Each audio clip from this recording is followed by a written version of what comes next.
আসসালামু আলাইকুম, সবাই কেমন আছেন? আশা করছি সবাই খুব বেশি ভালো আছেন এবং সুস্থ আছেন। তো আজকের ব্লগটা কিন্তু বিকেল বেলা থেকে শুরু করছি, আসরের আজানের পর থেকে। তো যেহেতু সন্ধ্যা লেগে যাবে একটু পরেই, তো বাহিরে কিছু কাপড়-চোপড় ছিল সেগুলো আমি তুলে নিতে এসেছি। আর আজকে বেশ কিছু কাপড় ধোয়া হয়েছে, সেগুলো অলরেডি যেগুলো শুকিয়ে গেছে সেগুলো ঘরেও নিয়ে রেখে দেওয়া হয়েছে। আর এখন হচ্ছে গোসলের পরে যে কাপড়গুলো ছিল আর দুটো একটা ভিজা কাপড় ছিল সেগুলোই আছে, বেশিরভাগই কিন্তু উঠিয়ে নেওয়া হয়ে গিয়েছে। আর এইখানে ফ্রিজের ভেজিটেবল বক্সটা রেখে দিয়েছিলাম ধোয়ার পরে, যাতে রোদে মানে টনটনা হয়ে শুকিয়ে যায় আর কি। যে কোনো জিনিস, হাঁড়ি পাতিল বলেন আর বক্স, যে কোনো জিনিস ধোয়ার পরে একটু রোদে শুকালে কিন্তু বেশ একটু ঝরঝরা হয়, মানে ফ্রেশ হয় বেশি। তো যাই হোক, এখন এখন তো আর রোদ নাই, এখন তো ছায়া পড়ে গেছে। এখন এগুলো ঘরে নিয়ে যাব।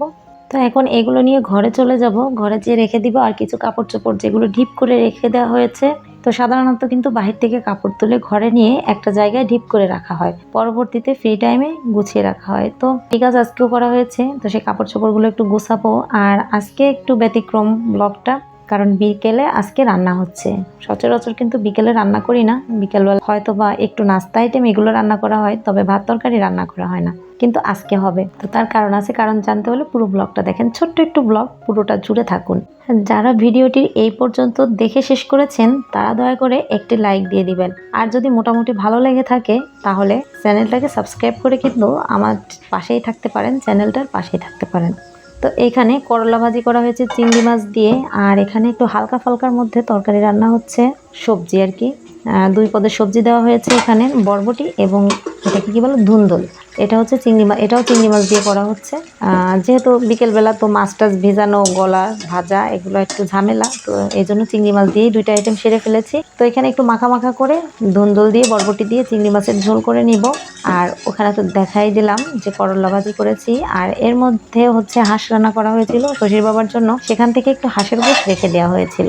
তো সেই হাঁসের গোশতটা আছে, ওটা আর কি যখন আসবে তখন ভাত দেওয়ার আগে আগে গরম করে দিব। যেহেতু ডিপ ফ্রিজে রেখে দেওয়া হয়েছিল, তো তার জন্য একটু আগে আগে করে এই যে বের করে রেখে দিয়েছি, তা নাহলে কিন্তু বাটি থেকে ঢালাই যায় না। তো খেতে দেওয়ার আগে আগে এটা গরম করে নিব। এটা এখন এই অবস্থাতেই থাকবে, হালকা ফালকা, যেহেতু রাতের খাবার, ভারী খাবার তো খাবেও না। আর শশীর বাবা হচ্ছে নাইট পাশে আসছে, সাপ্তাহিক ছুটি যেটাকে বলে। তো তার জন্য কিন্তু বিকেলে গরম গরম রান্না, এত দূর থেকে এত কষ্ট করে আসছে বাসে, দুপুর সকালের রান্না বা দুপুরের রান্না তো ঠান্ডা হয়ে যাবে। তো তার জন্যই কিন্তু আমরা আজকে দুপুরে তেমন কোনো কিছু রান্না করিনি, সকালে করছিলাম ওইটাই। আর একবারে এখন বিকালবেলা গরম গরম রান্না করে নিলাম, যে সেই যাতে একদম টাটকা খাবার খেতে পারে। ভাতটাও কিন্তু গরম রান্না করে নিয়েছি। এখানে যে কাপড় চোপড়গুলো ছিল এনে রেখে দিয়েছিলাম, তো সেগুলো এখন ভাঁজ করে রাখছি। আর ওইদিকে মেয়েদেরকে কিন্তু পড়তে বসিয়েছি, ওরা পড়াটা কমপ্লিট করে নিচ্ছে, আর আমি এদিকে টুকটাক গোছগাছ করে নিচ্ছি ঘরের। আজকের বিকেল থেকে রাত পর্যন্ত ব্লগটি আপনাদের কাছে কেমন লাগলো, ভালো মন্দ যেটাই হোক, ছোট্ট একটা কমেন্ট কিন্তু রেখেই যেতে পারে। তো যাই হোক, এখানে কাপড়গুলো সুন্দর করে ভাঁজ করে আমি যেগুলো যেখানে রাখার সেগুলো সেখানেই রেখে দিব। আর হচ্ছে আমি কিন্তু অফ ক্যামেরা আজকে সব কাজ করে নিয়েছি, কারণ ক্যামেরা অন করে কাজ করতে অনেকটা লেট হয়। তো তার জন্য কিন্তু আজকে অফ ক্যামেরায় সব কাজ করে নিয়েছি, যেমন বিছনা কাঁথা গোছানো, ঘর মোছা, ঝাড়ু দেওয়া, এগুলো কিন্তু আজকে কিছুই দেখাইনি। যেহেতু আমাদের গৃহিণীদের প্রতিদিনকার কাজকর্মই একই রকম, তো একই ধরনের কাজকর্ম প্রতিদিনই দেখাইলে কিন্তু নিজের কাছেও বোর লাগে এবং যারা দেখেন তাদের কাছেও কিন্তু বোরিং লাগে। তো এই জন্য প্রতিদিনই ঘর মোছা, ঝাড়ু দেওয়া, এগুলো দেখতে আসলে হয়তো বা আপনাদেরও ভালো লাগে না, বা আমারও শেয়ার করতে ভালো লাগে না, তাই ওগুলো আজকে স্কিপ করলাম। তো এই তো মোটামুটি এখন চার্জে বসিয়ে দিলাম, যে চার্জারগুলো ছিল, চার্জার লাইট, তারপর টেবিল ল্যাম্প, চার্জার, ফ্যান, সবকিছু চার্জে বসিয়ে দিলাম, কারণ যে কোনো সময় কারেন্ট চলে যায় এখন। তো লোডশেডিংটা বেশি হচ্ছে। লোডশেডিং এর কথা আর কি বলবো, আমাদের এইখানে যেহেতু আমরা বেসিকের পাশে বসবাস করি, তো মানে আমাদের বেসিকের যে লাইনটা, আমাদের বিদ্যুৎ লাইনটা আর কি, সেই একই লাইন, যদিও একেবারে পাশে নাই।